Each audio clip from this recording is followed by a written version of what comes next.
함께 하신 하나님의 말씀은 사사기 15장 14절부터 20절 다 같이 합독하겠습니다. 시작. 삼손이 레이의 이름에 블레셋 사람들이 그에게로 마주 나가며 소리 지를 때 여호와의 영이 삼손에게 갑자기 임하시매 그의 팔 위에 밧줄이 불탄 상과 같이 그의 결박되었던 손에서 떨어진지라. 삼손이 나귀의 새 턱뼈를 보고 내밀어 집어들고 그것으로 1000명을 죽이고 이르되 나귀의 턱뼈로 한 더미 두 더미를 쌓았으며 나귀의 턱뼈로 내가 1000명을 죽였도다 아니라. 그가 말을 마치고 턱뼈를 자기 손에서 내 던지고 그것을 라맛레이라 이름하였더라. 삼손이 심히 목이 말라 여호와께 부르짖어 이르되 주께서 종의 손을 통하여 이 큰 구원을 베푸셨사오나 내가 이제 목말라 죽어서 할례받지 못한 자들의 손에 떨어지겠나이다 하니 하나님이 레이에서 한 우묵한 곳을 터뜨리시니 거기서 물이 솟아나오는지라. 삼손이 그것을 마시고 회복되어 소생하니 그러므로 그 샘 이름을 에낙고레라 불렀으며 그 샘이 오늘까지 레이에 있더라. 블레셋 사람의 때에 삼손이 이스라엘 사사로 20년 동안 지냈더라. 아멘. 오늘도 계속해서 삼손에 대한 이야기를 이어가겠습니다. 자, 삼손은 나실인 이후로 구별을 받은 사람입니다. 다른 사사들은 하나님께서 임시로 쓰셨다면 삼손은 태어나기 전부터 구별되어서 사사로 쓰임 받은 사람입니다.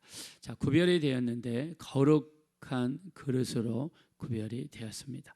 자, 그는 일평생 포도주와 독주를 마셔서는 안 됩니다. 부정한 것, 주검을 만져서는 안 됩니다. 자기 머리카락에 삭도를 대어서도 안 됩니다.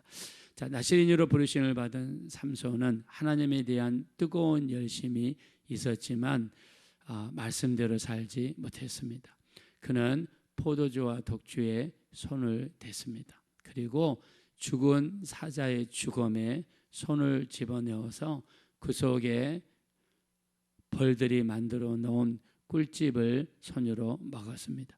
자, 그리고 여자의 품에 빠져가지고 자기의 비밀을 이야기하게 되죠. 자, 그리고 들릴라라는 여자에 의해서 머리가 밀어지게 됩니다. 그래서 삼손은 비록 나실인으로 부름을 받았고 하나님에 대한 열심이 있었으나 말씀을 따라 산 삶이 아니라 자신의 감정에 충실한 삶을 살아가는 그런 삶을 살아갑니다. 자, 오늘 본문에 나와 있는 말씀의 배경은 블레셋 사람들이 이스라엘을 20년 동안 괴롭혔습니다. 그러다가 조건을 답니다. 삼손을 우리에게 결박해서 넘겨주면 우리가 너희를 괴롭히지 않겠다. 자, 그래서 이스라엘 장로들이 찾아가서 삼손을 설득하게 되죠. 우리에게 결박을 받아라. 그리고 블레셋에게 넘겨줄 테니까 순순히 따라라. 자, 그러면 그들이 우리를 괴롭히지 않는다고 한다. 자, 삼손은 그 말을 듣고 스스로 포박을 받죠. 그리고 넘겨지게 됩니다. 자, 근데 삼손이 가다가 하나님의 영이 임하여서 갑자기 자기를 묶었던 밧줄을 실처럼 이렇게 끊어버리게 되죠. 그리고 앞에 있는 블레셋 사람들을 치기 시작하는데 그의 손에는 칼이 있는 것도 아니고 활이 있는 것도 아닙니다. 오직 그의 손에는 나귀의 턱뼈만 있었습니다. 이 턱뼈 하나 가지고 블레셋을 치기 시작하는데 그 무너뜨린 숫자가 무려 1000명이나 될 정도로 많은 블레셋 군사를 무찔렀습니다. 자, 여러분 대단하죠? 칼도 아니고 도끼도 아니고 낫도 아니고 활도 아니고 턱뼈 하나 가지고 1000명을 무찔렀습니다. 자, 죽였던 사람들의 이 숫자가 얼마나 많든지 사람들을 산이 될 만큼 쌓을 정도로 이렇게 사람들을 무찔렀습니다. 자, 그리고 거기를 라맛 레히라고 불렀습니다. 자, 본문으로 돌아가겠습니다. 우리 16절 17절입니다. 자, 다 같이 한번 읽겠습니다. 시작. 이르되 나귀의 턱뼈로 한 더미 두 더미를 쌓았으며 나귀의 턱뼈로 내가 1000명을 죽였도다 하니라. 그가 말을 마치고 턱뼈를 자기 손에서 내에 던지고 그곳을 라맛 레히라 이름하였더라. 아멘. 자, 라맛 레히를 히브리어로 라맛은 언덕이나 산을 의미하고요. 레히는 턱뼈를 의미합니다. 즉 턱뼈로 쌓은 산이다. 일종의 자기의 전성을 자랑하는 기념비와도 같습니다. 자, 라마레이라고 하면서 사람을 1000명을 죽였으니까 그 시체를 1000명을 이렇게 쌓았으니까 그거를 쌓기만 해도 대단했을 것 같아요. 이렇게 사람을 쌓기 위해서는 던져야 되잖아요. 그 삼손이 얼마나 힘이 셌는지 사람을 던져서 산을 만들었는데 그것을 라맛 레히라 했다는 겁니다. 자, 그러면서 뭐라고 고백을 합니까? 자, 우리 16절에 보니까 이르되 나귀의 턱뼈로 한 더미 두 더미를 쌓았으며 나귀의 턱뼈로 내가 1000명을 죽였도다. 자, 누가 1000명을 죽였다 고백하죠? 내가 1000명을 죽였도다. 자, 근데 성경에서는 삼손이 이렇게 힘이 나오는 것을 성경은 어떻게 기록을 합니까? 자, 14절에 한번 보겠습니다. 삼손이 레이의 이름에 블리셋 사람들이 그에게로 마주 나가며 소리 지를 때 여호와의 영이 삼손에게 갑자기 임하시매. 자, 삼손이 1000명을 죽일 수 있는 것은 어떤 힘이 임했기 때문입니까? 하나님의 영이 삼손에게 임하니까 삼손에게 힘이 나온 거죠. 자, 그러면 삼손이 1000명을 죽인 것은 자기 힘입니까? 하나님의 능력입니까? 하나님의 능력입니다. 자, 그런데 어떻게 고백했습니까? 하나님께서 도우셔서 하나님의 힘으로 내가 이렇게 1000명을 무찔렀다 고백을 하지 않고 뭐라고 고백했어요? 내가 1000명을 죽였도다 라고 하면서 사람을 마치 산처럼 쌓았는데 라맛 레히라 하면서 자기의 의를 드러내는 그런 고백을 한 것입니다. 자, 우리가 이 산처럼 쌓고 마치 기념비적인 그런 산을 쌓는 걸 보면 우리가 지금까지 제가 여러분과 말씀을 나눈 말씀이 있죠. 자, 이 자기를 위해서 이 기념 비석을 쌓은 사람이 성경에 두 사람이 있다 이야기했죠. 사무엘상 15장 12절에 사울이 자기를 위해서 기념비를 쌓았고 사무엘하 18장 18절에 압살롬이 자기를 위해서 비석을 쌓았어요. 자, 사울은요, 우리가 사무엘상 15장에 보면은 아말렉과 전투를 하죠. 하나님께서 말씀하시죠. 내가 너를 무찔르게 해주겠다. 대신에 아말렉을 하나도 남기지 말고 다 죽여라. 말씀을 주셨죠. 삼손은 그 말씀을 따랐습니까? 안 따랐죠. 하나님의 도우심으로 전쟁을 이기고 나서 뭐를 만들었습니까? 자기를 위하여 기념비를 만들었어요. 그 말은 무슨 말입니까? 이 대단한 전쟁, 이 큰 전쟁을 내가 이겼다는 거예요. 내가 이렇게 큰 전쟁을 승리하게 했다는 거예요. 자, 이게 바로 사울이었습니다. 사울은 나중에 전투를 하게 되죠. 그 전투를 하게 되면서 어떻게 됩니까? 적이 병사가 쏜 화살에 맞았는데 크게 맞았어요. 그리고 너무 고통스러워서 옆에 있는 이스라엘 병사에게 죽여달라 이야기했는데 안 죽이죠. 그러니까 사울이 자기에게 있는 고통을 이기지 못하여서 자기 칼을 거꾸로 세우고 그 위에 자기 몸을 던져서 비참하게 죽었습니다. 자, 이 전투에서 죽으면서 이때 요나단과 아비나답 그리고 3명의 아들이 같은 날 같은 시각에 전투에서 죽습니다. 그리고 이스라엘은 대패를 하게 되죠. 자, 자기의 의를 드러내고 자기의 비석을 세우고 하나님의 영광을 드러내지 않는 삶의 이 최후가 얼마나 무서운 것인가를 성경은 보여주는 거예요. 저는 한 1, 2분 시간 내에 사울의 그 인생을 잠깐 이야기했지만 사울의 인생은 길죠. 그 긴 인생이 자기의 의를 드러내는 인생이 얼마나 무섭다는 걸 보여주는 거예요.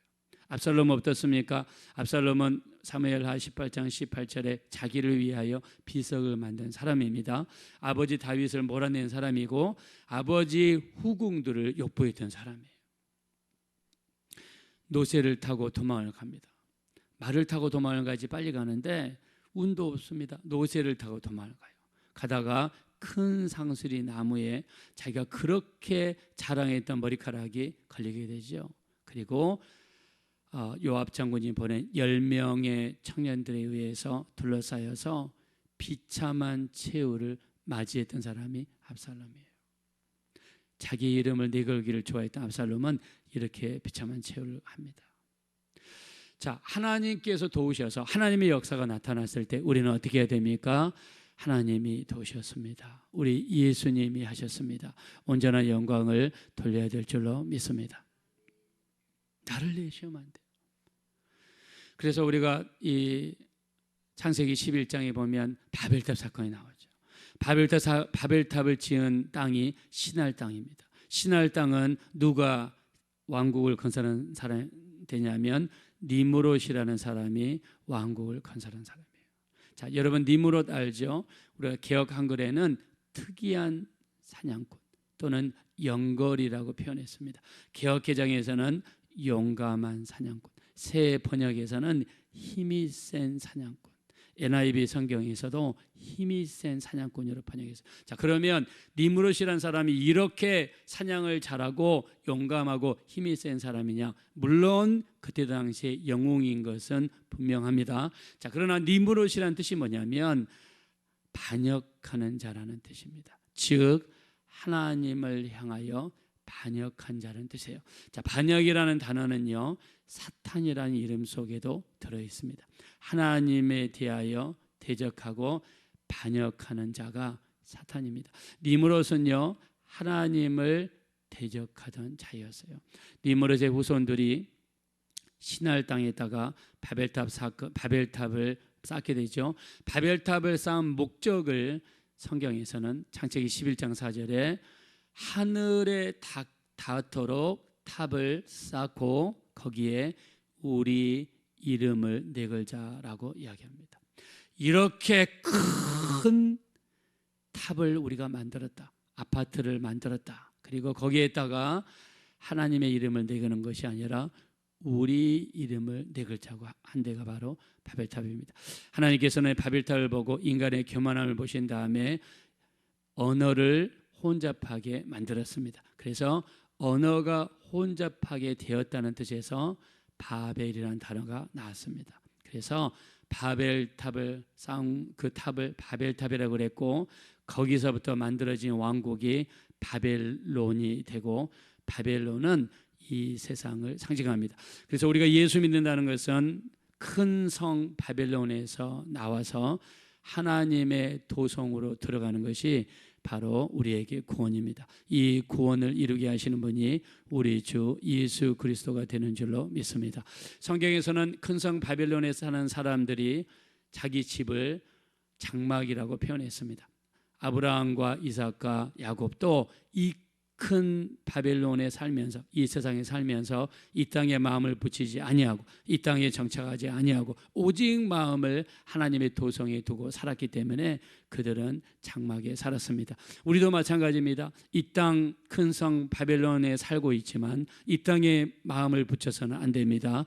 하나님의 성, 하나님의 도성을 바라보며 우리의 마음을 늘 저 천국에 두어야 될 줄로 믿습니다. 근데 니므롯은요, 니므롯에게는 아내가 있습니다. 그 아내가 세미라미스입니다. 세미라미스라는 여자는 니므롯이 죽자마자 자기 아들이 있는데 자기 아들을 담무스입니다. 담무스를 바로 자기 니므롯의 후예라고 신격화를 시킵니다. 그리고 니므롯을 태양신이라고 하고 세미라미스 자기를 달의 여신이라고 하고 자기 아들 담무스를 바알신이라고 합니다. 그래서 니므롯의 아들이 바알신이 되는 거예요. 그래서 항상 이 세미라미스 여자는 이 담무스 아들을 안고 있어요. 항상 이 여자는 아들을 안고 있어요. 이게 바로 모자 숭배 사상이고 중동 지방과 유럽으로 퍼져서 모자 숭배 사상이 됩니다. 기독교가 유럽으로 넘어가서 전도하면서 시간이 지나면서 유럽에 팽배해졌던 사상이 모자 숭배 사상이에요. 그래서 어떻게 하면 사람들 예수 잘 믿게 할까 하다가 만들어낸 게 마리아가 예수를 안고 있는 상을 만들어내죠. 이게 천주교가 됩니다. 근데 우리에게 이 사상이 필요한가요? 오직 우리에게, 하나님께 나아가는 우리에게 필요한 것은 예수 그리스도만으로 충분한 줄로 믿습니다. 우리는 그 이상도 필요가 없어요. 근데 모자 숭배 사상이 유럽에 퍼졌고 그게 기독교로 들어왔는데 그게 천주교로 변질되고 말았습니다. 자, 자기 이름을 내고 오는 곳에는 신할당, 바벨탑, 니므론, 이 자기 이름을 내고 오는 곳에는 늘 이렇게 안 좋은 일들이 벌어졌습니다. 자, 한 가지 다행인 것은 삼손이 내가 1000명을 주겠다고 하면서 라맛레히라고 그 턱뼈로 만든 산 이거를 만들고 나서 거기에 멈췄더라면 삼손은 큰일 나는 거예요. 왜요? 자기 의가 드러났죠. 자기 의를 내세웠죠. 그러나 다행히도 삼손에게는 하나님께서 육체의 목마름을 허락하시고 그 육체의 목마름 때문에 자기가 죽어갈 때 살기 위해서 하나님께 부르짖게 만들었습니다. 자, 부르짖으면서 삼손은 깨닫게 됩니다. 나는 얼마나 부족하고 연약하고 하나님이 돕지 않으면 아무것도 할 수 없다는 것을 깨닫게 되면서 삼손이 이제 드디어 온전한 고백을 하게 되죠. 자, 우리 한번 17절, 18절 보겠습니다. 다 같이 읽겠습니다. 시작. 삼손이 심히 목이 말라 여호와께 부르짖어 이르되 주께서 종의 손을 통하여 이 큰 구원을 베푸셨사오나 내가 이제 목말라 죽어서 할례 받지 못한 자들의 손에 떨어지겠나이다 하니 아멘. 자, 삼손은 그 전까지는 내가였다가 목이 심히 말라서 죽어갈 때 자기가 얼마나 하나님 앞에 부족한 존재라는 것을 깨닫게 됩니다. 우리도 우리 신앙생활이라는 것은 내가 얼마나 위대한 사람인가를 고백하는 것이 아니라 내가 얼마나 부족한 사람이라는 것을 고백하고 이 모든 것은 하나님이 하셨습니다라고 고백하는 것이 온전한 신앙생활이 되어야 될 줄로 믿습니다. 삼손은 드디어 고백합니다. 나는 이 모든 일은 하나님이 하셨습니다. 이 구원은 하나님이 하셨습니다.